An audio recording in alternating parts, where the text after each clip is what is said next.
आदाब नाज़रीन, ज़िंदगी कितनी तेज़ी से बदल जाती है। अगर किसी से पूछना हो तो फिर आप उनसे पूछिए जो अचानक सियासत में आ गए हों। हमारे साथ इस वक्त जनूबी दिल्ली यानी कि साउथ दिल्ली के कांग्रेस उम्मीदवार विजेंद्र सिंह साहब मौजूद हैं। और विजेंद्र सिंह साहब का जो है एक, अगर आप तारीख देखते हैं तो बहुत बड़े बॉक्सर रहे हैं और देश के लिए कई मेडल इन्होंने हासिल किए, प्रोफेशनल बॉक्सिंग भी की है। लेकिन उनको एकदम से सियासत में आना पड़ा है और बहुत अच्छा मुकाबला चल रहा है। विजेंद्र सिंह, आपका हम खैर मकदम कर रहे हैं न्यूज़ 18 उर्दू में, और हमारी तरफ से आपको नेक ख्वाहिशात हैं इस पूरे मुकाबले के लिए। जो हम देखते हैं जो बॉक्सिंग रिंग होती है वो बहुत छोटी होती है, और ये आपकी साउथ दिल्ली तो बहुत फैली हुई है। तो इन दिनों में आपने क्या क्या महसूस किया है? मैं तकरीबन हर एक कॉन्स्टिट्यूंसी में जा चुका हूँ, हर क्षेत्र में जा चुका हूँ, तो बहुत सारे लोगों से मिला हूँ। तो मैं सुबह मेरा जो दिन होता है वो तकरीबन 5 बजे शुरू होता है और रात के 12, 1, 2 बजे तक चलता है। इस दौरान मैं सबसे मुलाकात करता हूँ, सबसे मैं चाहता हूँ लोगों के बीच पहुँचूँ, जो उनकी समस्याएँ, जो उनकी प्रॉब्लम है उनको मैं सॉल्व करूँ। तो मैं जाना चाहता हूँ हर एक जगह पे। जो मुझसे छूट जाए मैं उनसे पहले भी माफ़ी मांग लेता हूँ कि मैं नहीं आ पाया तो मुझे माफ़ कर दे, लेकिन जीत के बाद मैं आपसे ज़रूर मिलूँगा। तो बहुत बड़ा क्षेत्र है और मज़ा आता है, और लोगों की समस्याएं सुनते हैं तो दुख भी होता है कि लाइक नहीं यार, ऐसा नहीं होना चाहिए था। जो झूठे वादे जो मौजूदा सरकारों ने किए हैं, चाहे वो अरविंद जी की है, चाहे बीजेपी की सरकार है, तो लोग काफ़ी खफा है उन लोगों से। वो गुस्सा है उनके अंदर कि लाइक हम क्यों वोट करें किसी भी सरकार को, बेउस काम तो करते नहीं। अब तो बड़े बड़े वादे करते हैं लेकिन पूरे करते नहीं। तो एक तरह का जो शिकायतों का सिलसिला जारी रहता है उनका। मैं जब यहाँ आया सुबह 6:30 बजे के करीब, तो मैंने पूछा विजेंद्र जी कहाँ कहते, वो अभी कहाँ मिलेंगे, वो तो पार्क वगैरह में लोगों से मिल रहे होंगे। जी। तो क्या जब आप लोगों के पास जाते हैं, मुझे ये भी पता चला आपका कोई जाने वाला यहाँ पे था, कहते जी बस उनके तो बॉक्सर भाई सेल्फी, बॉक्सर भाई सेल्फी, क्या ये सब चल रहा है क्या? जी, लोग आते हैं, अभी मोहब्बत इतनी है तो ठीक है। अभी मैं उनको मना भी कैसे कर दूँ कि भैया सेल्फी ना ले, कैसे मना? वो कहते हैं मुझे सेल्फी चाहिए, मैं ले लीजिए। तो बहुत सारे लोग आते हैं, लेकिन मैं उनसे यही कहता हूँ भैया वोट जरूर दीजिएगा।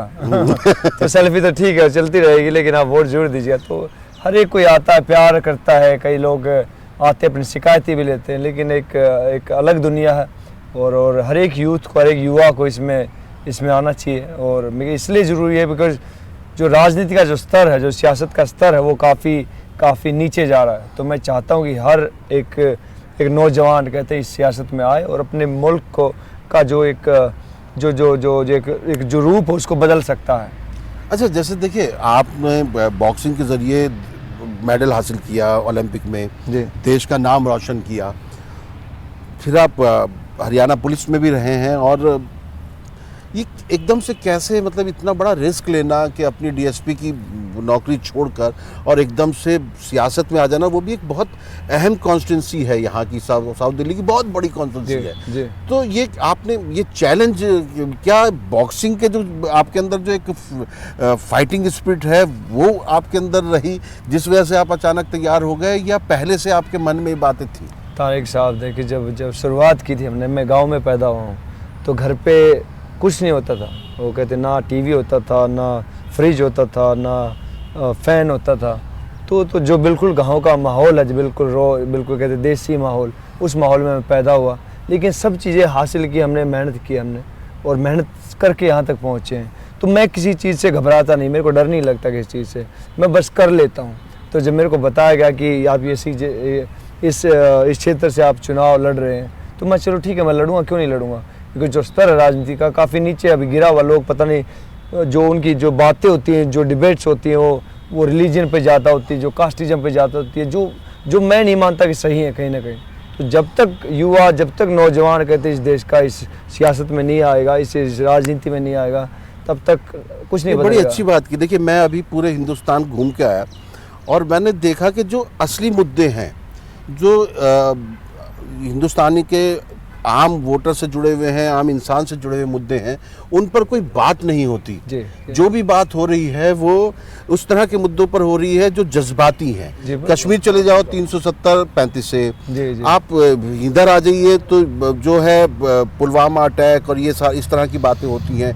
तो जो आम इंसान से जुड़े हुए मुद्दे, और लोग ये कहते हैं कि बिजली, पानी, रोजी रोटी, रोजगार, इन पर बातें ही नहीं हो रही हैं। बिल्कुल जायज़ है, बिल्कुल जायज़ है।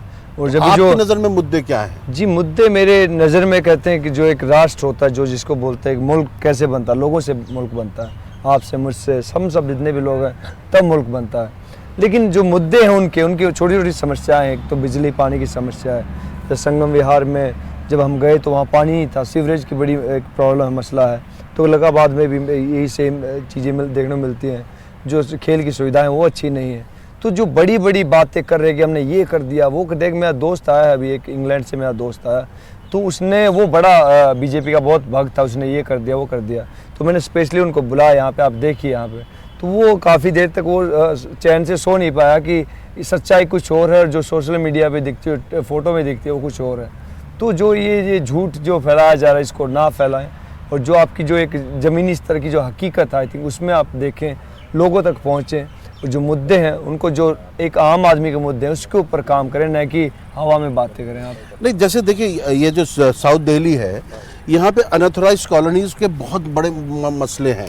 यहाँ पर जैसे अनऑथराइज्ड कॉलोनीज में आप देखेंगे सीवेज की प्रॉब्लम है, पानी की प्रॉब्लम है, और ये आज की नहीं है जी। जितनी भी सरकारें हैं, चाहे विधानसभा में किसी की भी सरकार आई हो, दिल्ली में सरकार किसी की रही हो, केंद्र में किसी की भी सरकार रही हो, लेकिन बात यह है कि लोगों के वो मसले हल नहीं हो रहे, और ये होता है कि आगे का फिर वादा करके फिर उनसे वोट ले लिया जाता है। तो इन पर आपकी नज़र है क्या? जी बिल्कुल नज़र है, लेकिन जो कांग्रेस पार्टी हो इतने बड़े बड़े वादे नहीं करती, ना झूठे वादे करती, ना इतने बड़े वादे करती। मेरी मुलाकात थोड़े दिन पहले राहुल जी से हुई, राहुल गांधी जी से, तो मैंने बताया कि हम ये कर लें, तो उन्होंने सोच समझ के बताया कि ये ऐसा मुमकिन नहीं है, आप नहीं कर सकते इसको। फिर अगर हम वादा पूरा नहीं कर सकते, हम वादा करते ही क्यों हैं?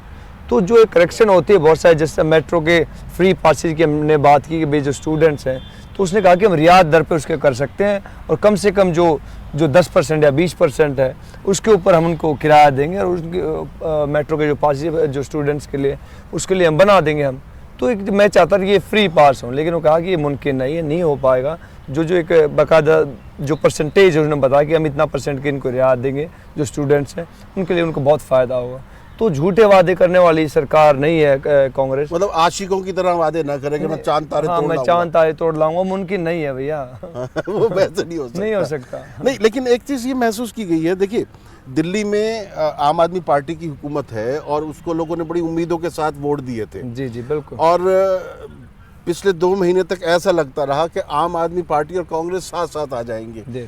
तो क्या आपको नहीं लगता कि अगर ये गठबंधन हो गया होता, इनकी मुलाकात मेल मिलाप हो गया होता, तो आपको सहूलत होती? ये कहीं एक दूसरे का वोट काट तो नहीं करते? आम आदमी पार्टी एक डूबती हुई नाव है, और मैं नहीं मानता कि इससे कोई फ़र्क पड़ेगा, बिकॉज चाहते थे कि उनका जो गठबंधन है वो पूरे देश में हो।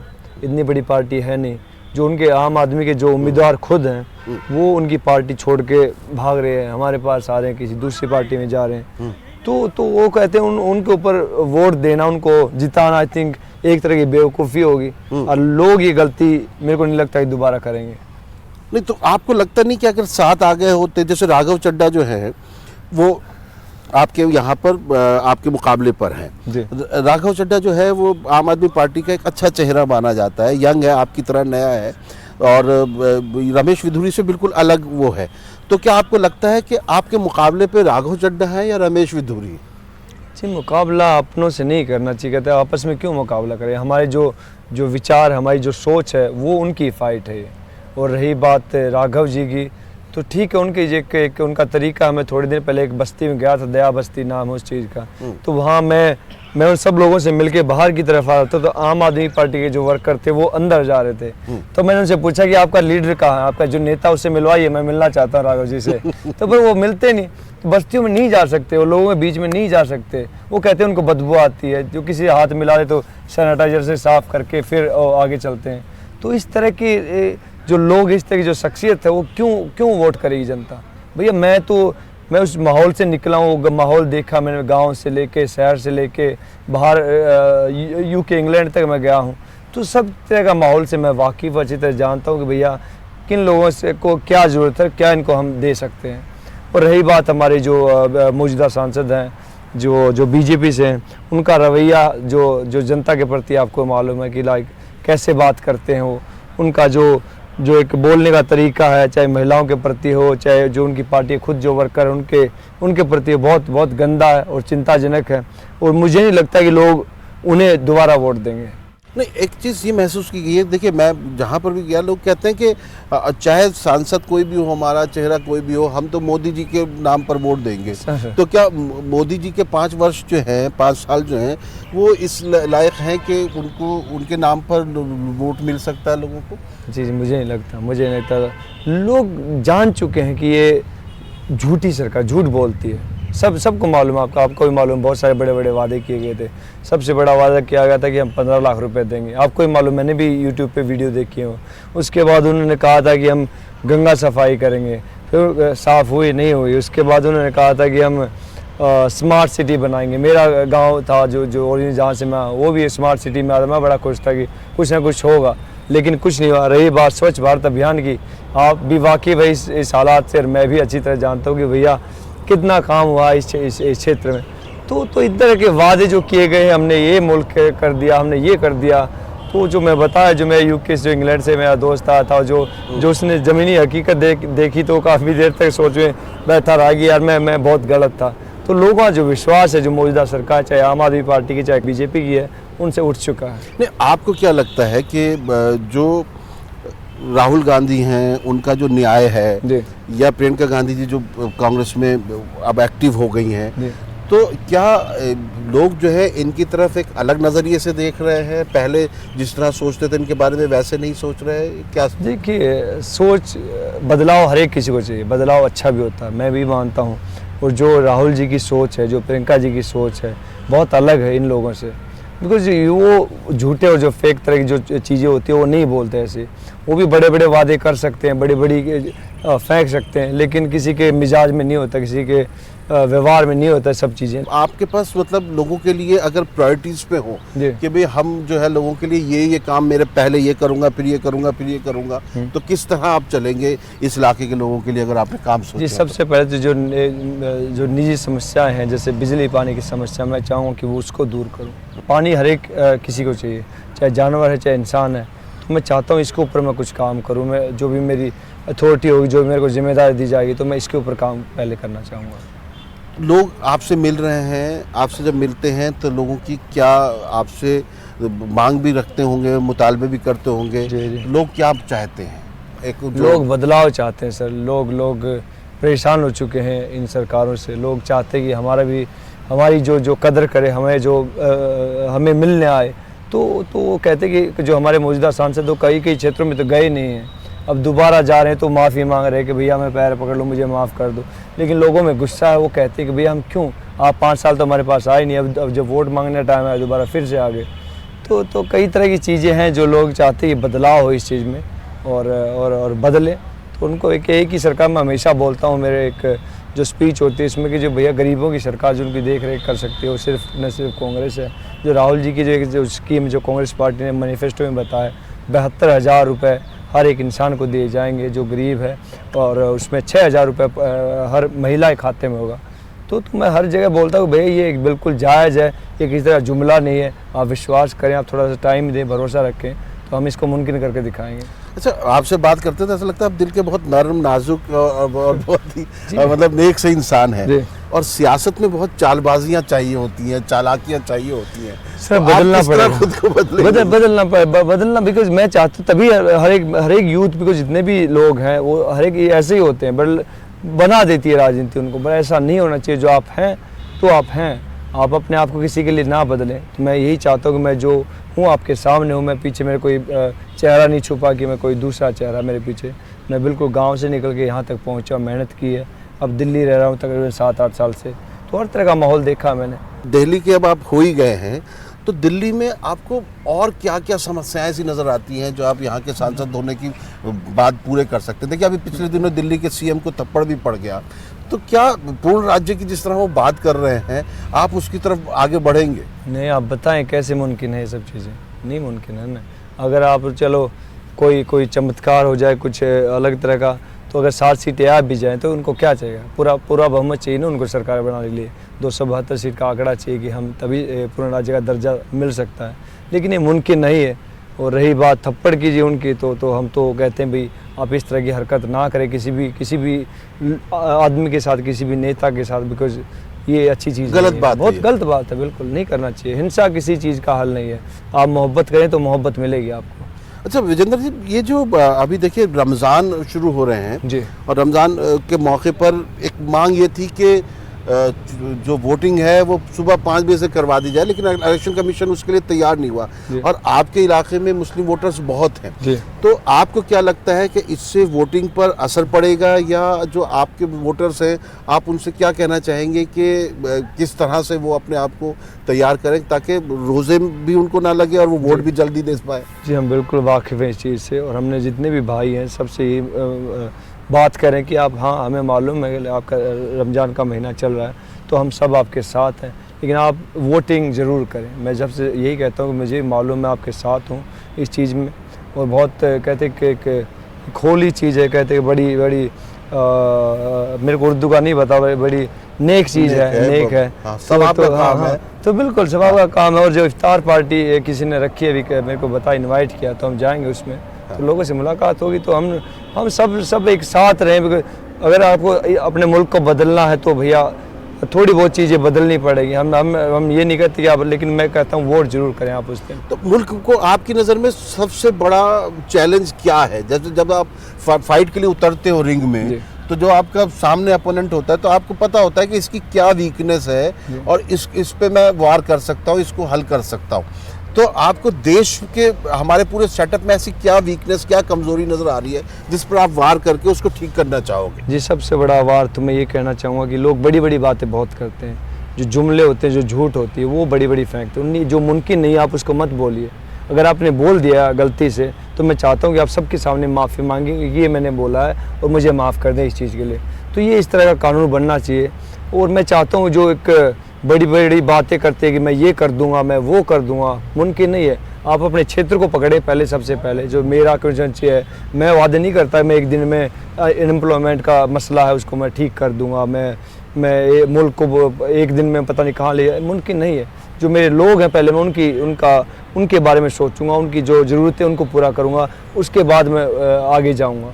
तो अपना एक स्टेप बाय स्टेप एक चीज़ें होती हैं। अच्छा, कॉर्पोरेशन में आम आदमी आपकी भारतीय जनता पार्टी है और असेंबली में जो है आम आदमी पार्टी है, सेंटर में बीजेपी रही है, तो ये तीनों चीज़ें आपको लगता नहीं है कि आपके लिए बहुत मुश्किल पैदा करेंगी दिल्ली में? सर मुश्किल से लड़के तो यहाँ तक पहुँचे हैं, मुश्किल से लड़ना आता है हमें, कहते हमने फ़ाइट किया, हमेशा फ़ाइट करके यहाँ तक पहुँचे हैं, तो आगे फ़ाइट करके जाएंगे। तो ये जो रमेश विधूरी हैं, ये सांसद रहे हैं काफ़ी मुद्दत से, तो इनको आप किस तरीके से आपको लगता है कि लोग जो हैं अब इनके खिलाफ जाएंगे? जी खिलाफ जा रहे हैं, अभी जाएंगे नहीं, जा चुके हैं ऑलरेडी। अभी तकरीबन 3 या 4 दिन का वक्त बाकी है। और जो उनका रवैया है, चाहे पूर्वांचल के लोगों के प्रति उनको जो मारना पीटना, उनको बोला कि दिल्ली में आपको रहना ही नहीं चाहिए, आपको निकाल देना चाहिए दिल्ली से। अगर फिर भी इस तरह की उसके बाद भी उनके वोटिंग होती है, लोग कहते हैं कि हम उनके साथ हैं, तो ये लोगों ने गलत कोट कर दिया था, कहते हैं वो बात को। अभी ये तो बाद में, अभी इलेक्शन टाइम है, इलेक्शन के अगर इतना गलत कोट किया होता तो उसी वक्त वो माफ़ी मांग लेते, 1 दिन के बाद 2 दिन के बाद बोल देते कि मुझसे गलती हो, मुझे माफ़ कर दे। लेकिन इलेक्शन टाइम पे आप इस तरह की बातें करें और कहते हैं मुझे गलत कोट कर दिया, तो ये सही बात नहीं है। अच्छा, अब खेल से जुड़े हैं, तो जो साउथ दिल्ली के लोग हैं अगर आपकी तरफ आते हैं तो वो जो है, आप उनको, जो नौजवान है, उनकी खेल को बढ़ावा देने के लिए भी आपने कुछ सोचा हुआ है? जी बिल्कुल सोचा। बहुत सारे जो इलाके हैं हमारे क्षेत्र के, चाहे वो देवली गांव है, तो चाहे वो मसूदपुर है, चाहे वो ब्रिजवासन है, बहुत सारे जो इलाके हैं वहाँ वो चाहते हैं हमारी जो स्पोर्ट्स की जो सुविधाएं हैं वो उनको अच्छा किया जाए। तो मैं काम करूँगा उनके ऊपर। मेरा जो अनुभव है मैं चाहता हूँ उनके साथ बांटूँ, और वहाँ से जो भी ओलंपिक है, चाहे स्टेट लेवल है, चाहे एशियन गेम्स के जो लड़के हैं वो तैयार हों और हमारे मुल्क का नाम रोशन करें। अच्छा, ये आपके इसमें बाहरी दिल्ली के कुछ ऐसे इलाके आते हैं जहाँ पे किसानी वगैरह है, खेती बाड़ी है, अभी बाकी, तो वो लोग भी थोड़ा सा परेशान हैं कुछ चीज़ों से, तो क्या उनके लिए भी कुछ है आपके जहन में? जी बिल्कुल। अभी जो बीजेपी पार्टी है उसने चलो जय जवान का नारा लेती है, मैंने बताया कि मैं जय जवान अच्छी बात है, हम भी उसकी कदर करते हैं, लेकिन आप जय किसान भी बोलिए, किसान बहुत ज़रूरी है। और जो मौजूदा सरकार रही है, चाहे यूपी में बीजेपी सरकार थी, एमपी में लोग बड़े परेशान थे उनसे, बीजेपी सरकार से। लेकिन जैसी सरकार बदली, राहुल जी ने जो वादे किए थे उसको पूरा किया। जितने भी लोन जो उन्होंने कहा था कि आपके माफ़ किए जाएंगे, चाहे राजस्थान में हो चाहे मध्य प्रदेश में हो, उन्होंने बिल्कुल माफ़ कर दिए गए लोन। तो एक हमारा मैनिफेस्टो उसमें बताया गया, जो एक अलग तरह का बजट है वो हमारे किसान भाइयों के लिए रखा गया कि हर तरह की मुसीबत आ जाती है किसान के ऊपर। कभी भी अचानक बारिश हो गई और हवा ही चल गई तो फसलें ख़राब हो जाती हैं, लेकिन जो कांग्रेस पार्टी उन्होंने हमेशा किसान का साथ दिया, उनके साथ खड़ी है। आप उनको सम्मान देंगे? जी, मैं हमेशा सम्मान दिया। मेरा परिवार भी इस माहौल से निकला। मैं लोग कहते हैं शाइनिंग इंडिया होगा, डिजिटल इंडिया होगा। भैया, हमारा लोग अभी जो ज़मीनी हकीकत है बहुत अलग है। आप जब तक हम किसान भाइयों के बारे में नहीं सोचेंगे तो कैसे मुमकिन है सब चीज़ें। आखिर में आप जो है अपने वोटरों से क्या कहना चाहते हैं, क्या आपका पैगाम होगा? ख़ास तौर से रमज़ान भी हैं, उसके बाद ईद आनी है, तो ईद कैसी लोग मनाएंगे? कैसा लगता है आपको कि मतलब किस तरह की खुशियां आप जो हैं उन लोगों की ज़िंदगी में ला सकते हैं? ईद हम कहते हैं बड़ी खुशी और कहते हैं पूरे जोश के साथ बनाएंगे और जीत के साथ बनाएंगे। तो मैं चाहता हूं कि वो ज़्यादा से ज़्यादा वोटिंग करें, बाहर निकलें घर से और अपने जितने भी यार दोस्त हैं सबको साथ लेके जाएं, वोटिंग ज़रूर कराएं। कांग्रेस पार्टी के निशान पर, हाथ के निशान पर बटन ज़रूर दबाएँ। चलिए नाज़रीन, ये विजेंद्र सिंह हैं, बॉक्सर हैं लेकिन अब सियासतदान हो गए हैं। धीरे धीरे सियासत के रंग में रंग रहे हैं। अभी वही इनके अंदर वही नरमी, वही जो एक जो होते हैं ना, एक बिल्कुल नया इंसान जो होता है उसमें जो मौजूद होती है वो है। लेकिन फाइटर हैं और जिस तरह रिंग में फ़ाइट करते हैं उस तरह जो है इनको इस सियासत में फ़ाइट करना है। अब देखना यह है कि 12 मई को लोग इनके हक़ में फ़ैसला देते हैं कि नहीं, और 23 मई को क्या फ़ैसला आता है वो भी पता चलेगा। लेकिन हमारी इनको नेक ख्वाहिशात है। बहुत बहुत शुक्रिया। आदाब।